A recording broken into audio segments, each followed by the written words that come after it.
Hi everybody, it's FIBO Group and you are watching to the Market Watch review. The Hang Seng in Hong Kong jumped over 2% on Monday, leading to gains in Asia-Pacific markets.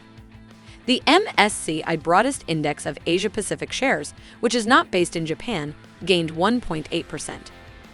Japan Stock Exchange was closed Monday due to a holiday. Pan-European Stoxx 600 index rose 1.2% in early trades, with oil stocks rising 2.9% to lead gains. All major sectors and major bourses moved into positive territory. The S&P 500 gains almost 2%, and U.S. futures are higher. The U.S. dollar pulled back slightly on Monday, but gold prices rose on Monday. However, the gains were limited by expectations of Fed rate hikes aggressive. Oil prices gained on Monday thanks to a weaker dollar, tight supplies, and extended gains. Asian Pacific market. A positive tone should rule the day in Asian trading during a week without much local macro content to concentrate on, Robert Carnell and Iris Pang of ING wrote Monday in a note. They pointed to Wall Street's rally Friday and the positive U.S. futures. Investors will be watching this week's minutes of the Reserve Bank of Australia meeting, China's 1- and 5-year loan prime rates decisions, and the Bank of Japan interest rate decision.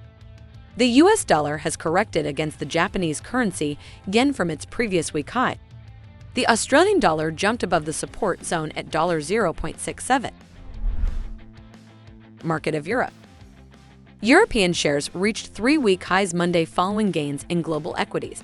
Investors are still cautious ahead of a European Central Bank policy discussion and a planned resumption Russian gas flow via the Nord Stream 1 pipeline. Global investor sentiment was buoyed by the easing of fears over a 100 basis point interest rate increase by the U.S. Federal Reserve this month and hopes for fresh China stimulus in light of COVID-19 flare-ups. Although the single European currency was able to bounce against the U.S. dollar, it surely is still in the global downtrend. Michael Saunders, a Bank of England policymaker, has supported a larger interest rate increase than most of his coworkers. He said that the bank rate could rise to 2% or more over the next year. Sterling is trying to break the current downtrend at almost 1.1985 against the greenback. Market of America. The dollar fell from its multi-year highs this week, with a New Zealand inflation reading that was hotter than expected lending some support to the Kiwi. However, fears about Europe's gas supply placed a limit on dollar selling. The Federal Reserve will meet later in July to raise the benchmark U.S. rate of interest by 75 basis points.